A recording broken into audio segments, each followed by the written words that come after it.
All right, so you may have seen quite a few videos comparing 440 to 432 or 852 or 528 or any of the other tuning frequencies. But if you ever wondered how does it actually work, well, let's dive in. So I went to Solfeggio Frequency Tuner, and on this website, there's the entire table of all of the frequencies within the musical scale. So as you can see, the anchor note is A note, okay, right here, A note. Follow along to the fourth octave. That's 440 hertz. That's what's known as the universal concert pitch, okay? Now, what this means is that all the musicians tune the A4 note first and foremost to 440 hertz, and then they use the musical scales or the ratio to tune every other key. Now, on a piano, the first, the lowest key, the one on the far left, is going to be the A0, okay, at 27 and a half or rounded to 28 usually. And then the last note, the very high note, is going to be actually a C8. So it's going to be tuned to 4,186 hertz because they rounded up. Okay, now what happens when you retune the entire scale to 432? So you just click on this button and it will show you. So all of a sudden the A4 note, okay, so we got A4 becomes 432. And if you notice, all of the other numbers change.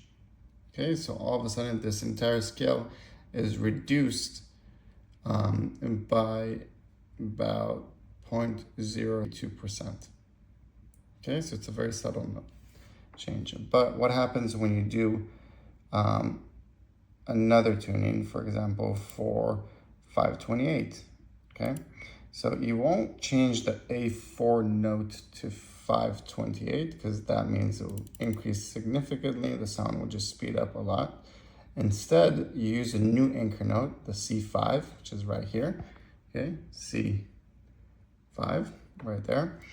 And let's go back to 440. So instead of it being 523, okay, it jumps to being 528. And that changes the A4, okay, A4, right there, to 444. So essentially you retune any instrument, the A4 to 444, and then, up and down from there. And then that means that the new anchor note is 528. But let's see what happens when you do 852, for example. So we'll go back to 440, okay? So in order to do 852, we would drop the A5, that will become the new anchor note. Okay, we drop that to 852, and then the A4 drops to 426. So even though it's a higher frequency, but because the anchor is A5 and not A4, the entire scale comes down a bit. So it sounds even smoother and calmer than 432. Now let's take a look at 285, for example. I'll go back to 440 just for reference. Then we'll go to 285. Okay, so for 285, we use a C#4 as a new anchor. Okay, at 285. And you'll notice that the A4 actually goes up to 452. So it's even faster or sharper than 528. So basically what this means is that you can retune any song to any of these Solfeggio frequencies in 432 to see what exactly sounds better to you.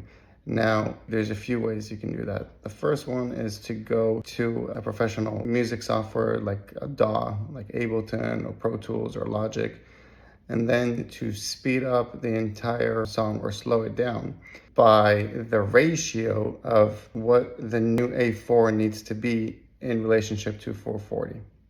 So for example, if you want to retune it to 528, Then you would do 444 divided by 440. Then you get the ratio, and that's how much you need to speed up the song in order to be in 528 tuning.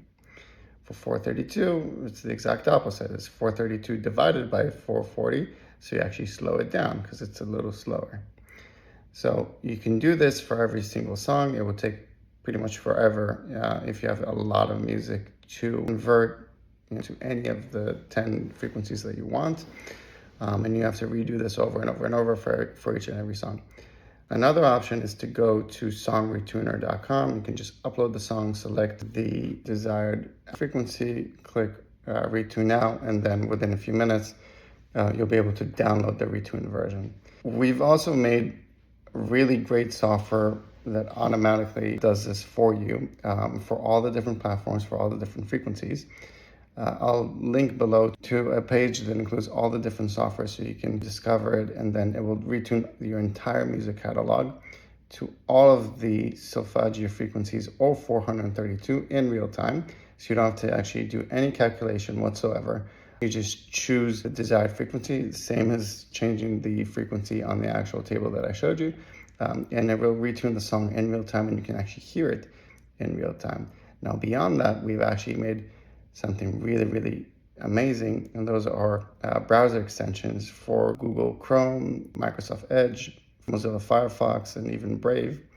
And what they will do is they will retune any song on YouTube or Apple Music to any of the frequencies in real time. That means that over 100 million songs are now available to be retuned by you to any of the frequencies that you want in real time. You can actually go through the different frequencies in real time and discover which frequency tuning actually works best for you. So one song might be really, really good at 432 hertz. Another song might be better for you at 852 hertz. And a third song could be, better for you at 417. I don't know which one of these will be the best for you. Only you can figure that out. But what I do know is this tool gives you the power to figure out which of these frequency tunings is best for you. Okay? If you have any questions, drop them below. I'll be happy to answer. And I hope that you will find your tuning.